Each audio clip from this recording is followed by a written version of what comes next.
Hello traders, Failover here, and today I'm going to show you how to create a bot with the two entry points whereby it goes with the one that comes first. It's just the simple terms whereby if one fails, goes to the next one. It's just like the entry point that comes first, it picks it as the entry point and it proceeds to trading. So let's get started. Step 1, I'll set this bot and then delete this one. I'll show this one using the digits market. That is, I can just use even odd.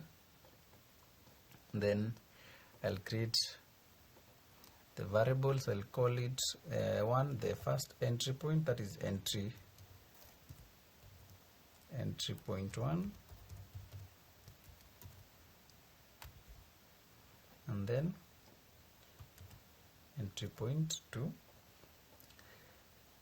Then we'll have to set the entry points, that is entry point 1, assuming I'm using entry point 1 is 1, and then entry point 2 I use 8.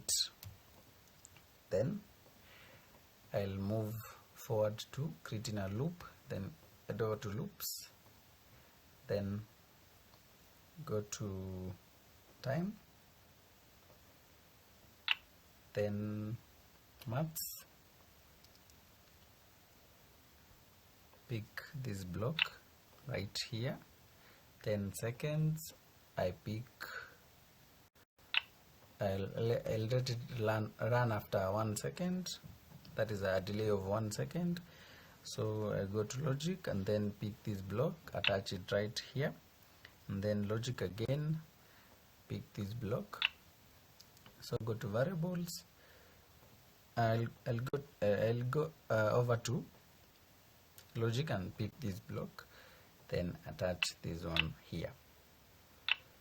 So then I'll pick last digit, go to tick and candle analysis, then pick last digit. These blocks gives you the last digit.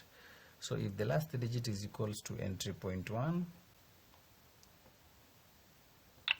or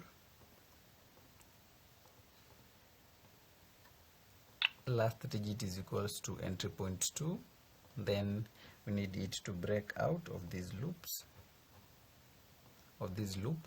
So I'll attach that on this breakout block inside this condition. So we need to see what's the last digit of the market. So you just go to text and then pick this block, attach it right there, then the first entry point is, and just use equal sign, then attach entry point 1, then do the same.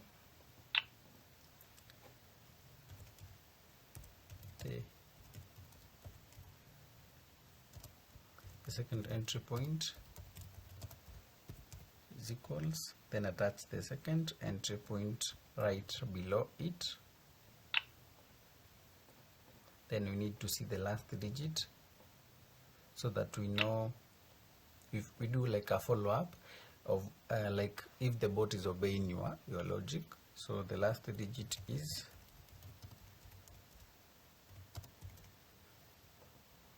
then we'll add a block for the last digit. Then the next thing that I'm gonna do is to add a notification right here to show us what is in this text block. So then after you do that, you attach this one right here, and that one, this bot already gives you two entry points. If you need 3, 4, just add this block across, like if the last digit is equals to entry point 1, or the last digit is equals to entry point 2, or is equals to entry point 3, whatever the number of entry points that you want, we'll just align them across here. And then if one condition here is true, the bot will automatically break out of this loop of finding the entry point and then proceed to purchasing contracts. It's just the same for even or for rise and fall, for For the other market type that you want to trade, just the same scenario, the same blocks that you'll need for you to achieve, about with several entry points. So let me run it. Can see you got, can see last digit is 1 and the first entry point is 1, so it used the first entry point to make the trades. So let's wait. You can see now it used the second entry point to make the trades. Like it will be using the entry point that comes first. You can see last digit here and the second entry point here, so they match. So the bot goes over to do to break out and purchase the contract. So that's it for this video. Make sure to subscribe to my YouTube channel for more informative content regarding creating Deriv bots.